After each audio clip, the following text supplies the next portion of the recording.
apnea is a term that refers to an absence of breathing while you sleep.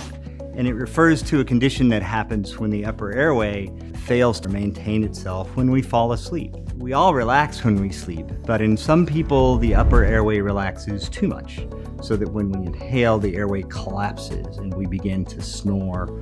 And it can progress to the point where the airway closes completely and we stop breathing. So that's the $50 million question, right? Nobody really knows what the underlying cause is. It's not as simple as anatomy.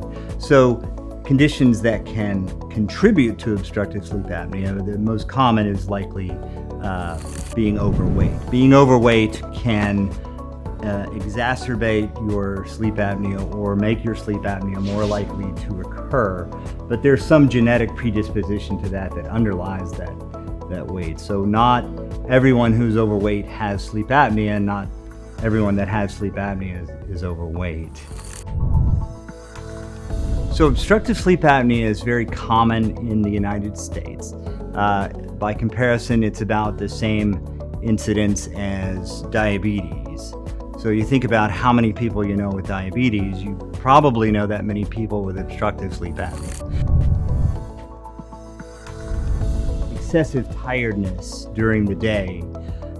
The result of having obstructive sleep apnea is that when you have inadequate breathing while you sleep, it interrupts your sleep. You don't necessarily wake up over and over and over, but you constantly change your sleep state back and forth, so that then you become sleep deprived, snoring or loud snoring.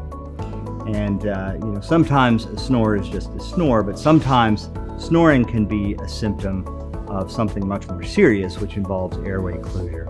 And then if someone says that you stop breathing while you sleep, if they see you stop breathing while you sleep, there's somewhere around a 9 in 10 chance that you have sleep apnea. Discovering whether or not you have sleep apnea starts with being aware of the condition and someone asking the questions. Are you sleepy all day? Do you snore? Do you have episodes where you stop breathing while you sleep? And then once that suspicion comes to mind, then you have to seek evaluation by someone who's familiar with the disease and knows sort of the right way to pursue that evaluation.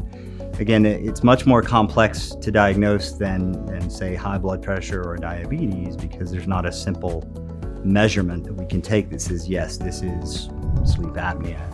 The sleep study is the gold standard for that, and determining whether a sleep study is appropriate or not is the result of a clinical evaluation by a qualified sleep specialist.